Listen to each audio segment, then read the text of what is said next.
Well, without further ado, Dr. Bolton on colorblind racism in the advertising industry. And maybe that'll be a challenge in some respects to the thinking that agencies believe we're going to close the gap and help us to identify some opportunities for improvement. So any Mad Men watchers in the room? Okay, good. So you remember the beginning of last season, how it opened up. There were some protesters along Madison Avenue. There were some young and Rubicon executives, all white, who were throwing water bombs at these protesters. One of the water bombs actually hit a young black boy. Now, critics protested that this may have been a little heavy-handed, may have put too fine a point on race relations at the time, but some people don't actually realize it was true. This is the New York Times coverage of the event on May 26, 1966. So that same episode culminated with the hiring of Dawn. This is the agency's first black employee. But since then, Dawn's role has remained quite marginal. And this is intentional in order to convey the racism of exclusion inside advertising as it was then and as it really is today.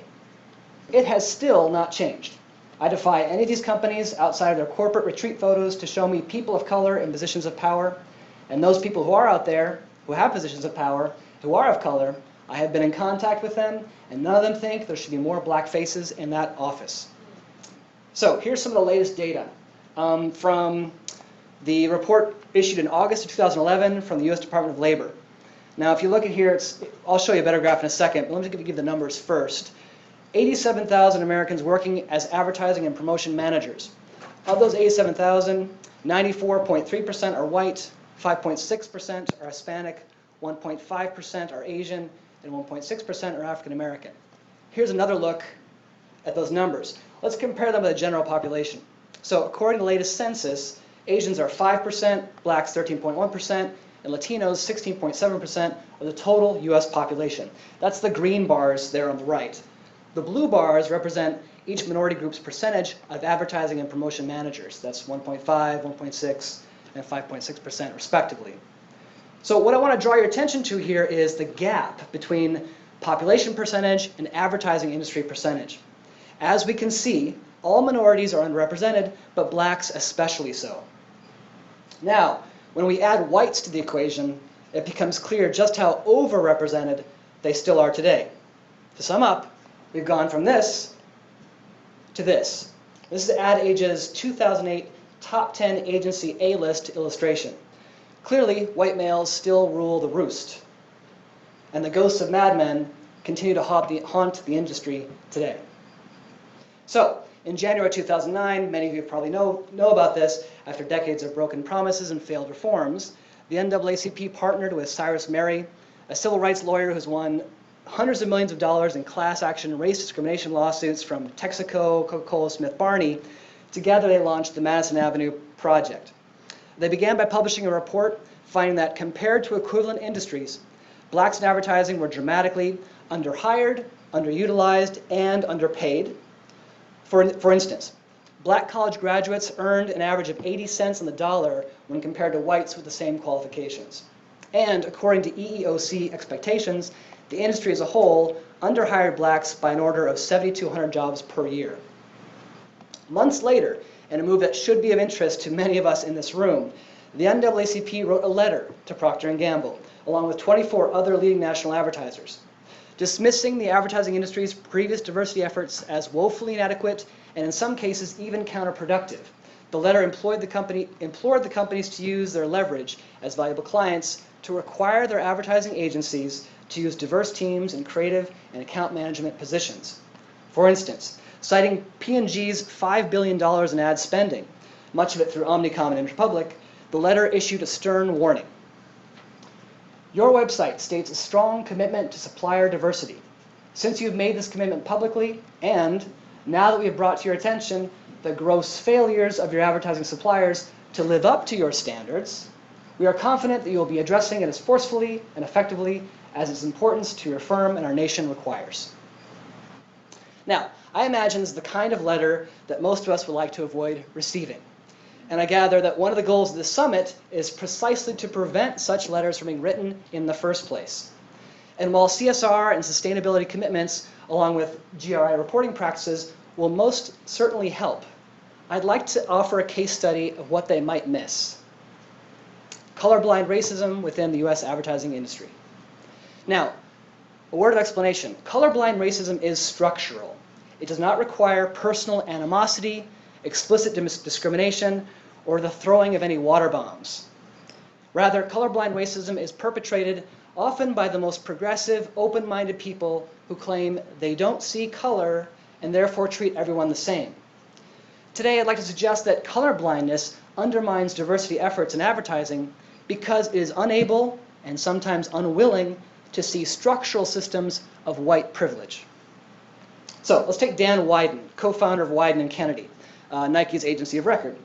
Just months after those NAACP letters were sent out, the scales fell from Dan Wieden's eyes. Speaking before the Association of American Advertising Agencies, or the 4As, Wieden went off script and made a very public confession. In this business, I essentially hire a bunch of white, middle-class kids, pay them enormous sums of money to do what? To create messages to the inner city, to kids who create the culture the white kids are trying like hell to emulate. But if you go into the inner city, odds are these kids aren't even going to see advertising as a possibility, as an opportunity for them. I mean, look at this room. How many black faces do you see here? His question was rhetorical. Now, Wieden is now one of the champions of the latest recruitment effort, Locomotus. It's an expansion of the Marcus Graham project. People familiar with that project, the Marcus Graham?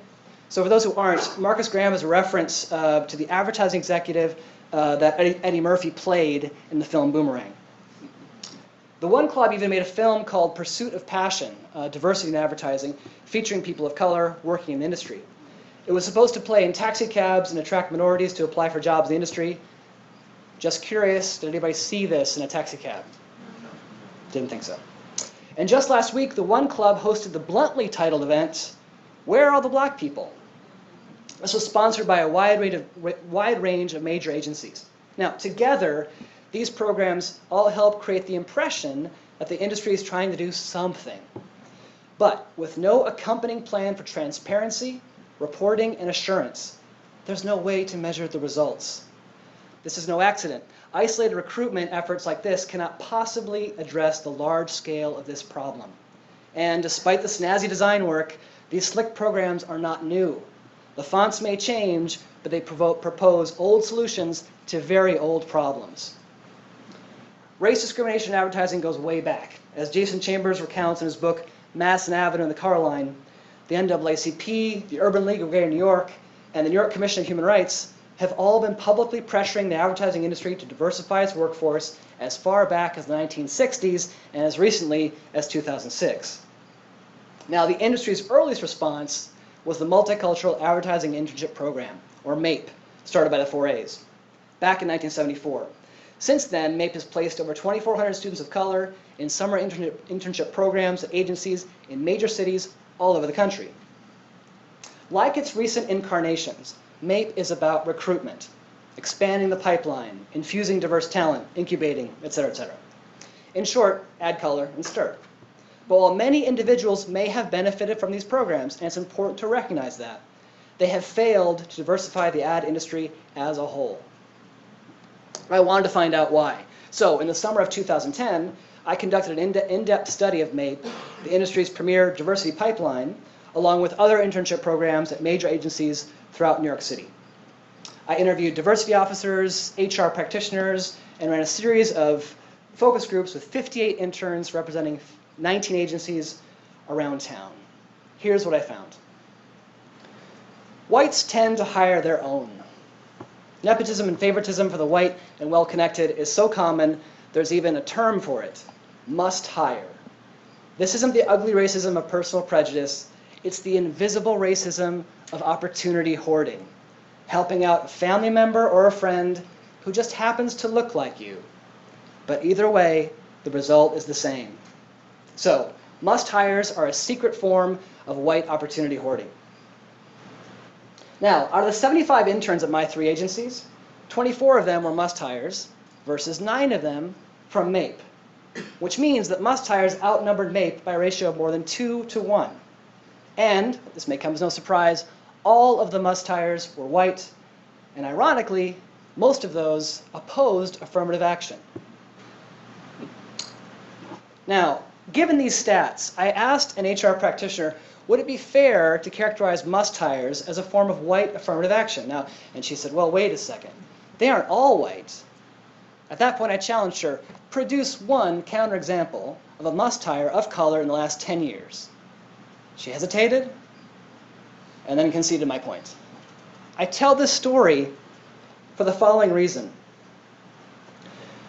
Her colorblindness to whiteness prevented her from recognizing a systematic discriminatory practice within her midst, hidden in plain sight. Race cloaks class. I also learned that qualifications for entry-level positions in advertising are notoriously loose and very subjective.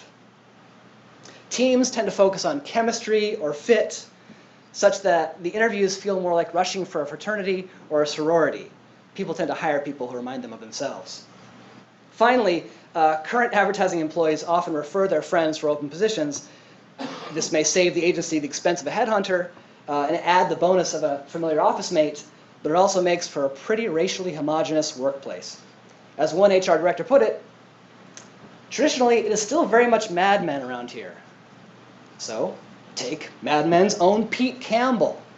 According to the show, he got into the Sterling Cooper agency by way of his elite family heritage, then used his father-in-law to bring in clients and advance through the fictional agency. Or Danny, cure for the common cold Siegel. He was the cousin of Roger Sterling's wife. He got his big break at the agency because she set up an interview. So, I understand it's a fictional agency, but in my own research, I found lots of Pete's and Danny's. Whites who got in because of who, not what, they know. They sneak in under the cloak of whiteness. No one sees their privilege or questions why they're there.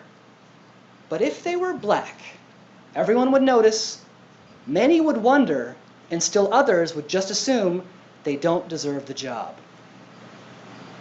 Today, advertising still allows whites to hire other whites on the basis of favors, fit, and friendship.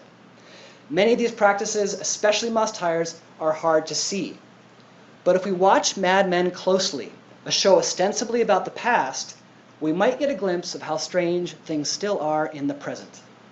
Now, imagine a black intern walking through the doors of a general market agency. People that look like her are far and few between, especially at the top. Compare this to a white intern. For him, the agency is like a fun house of mirrors, reflecting his own image from every direction. The possibilities are endless, and the future looks bright.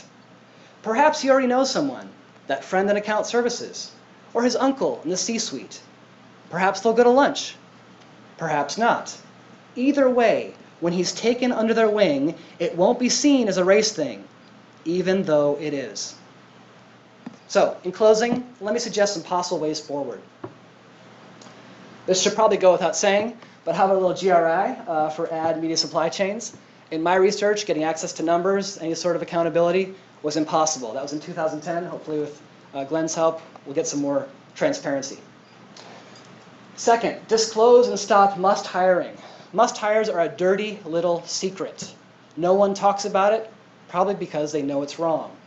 We should expose it and then get rid of it. Third, we should empower HR to make entry-level hires. Why?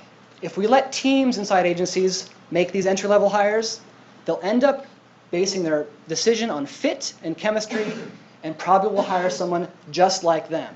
If you have a very white industry, which I think I've demonstrated, you'll have white social reproduction. 4, raise entry-level salaries. Lots of people start in advertising, they're making maybe low 30s, living in New York City. You often need a family who can subsidize those first lean years before it pays off. So you know how race and class can intersect in this country? That is a form of social class reproduction that we don't need. Also, build cross-racial mentorships. Well, easier said than done, but we need to start thinking outside the box here. How about reverse internships? If you're at a general market agency and there's an ethnic or multicultural agency, send one of your staff over there to see what it's like to work as a minority in an agency for a while, and vice versa. Also, we explain MAPE in the present. I experienced a lot of backlash towards any kind of affirmative action program from young white employees in the advertising industry. For them, racism is from the Mad Men era. That's all over with. That's done. We need to explain why MAPE is necessary today, that white affirmative action is a reality, and MAPE is just trying to balance that out. Finally, let's admit when we say general market, we really mean white market. The sooner we do that, the better. And we might actually realize that minorities might have a unique perspective on that market.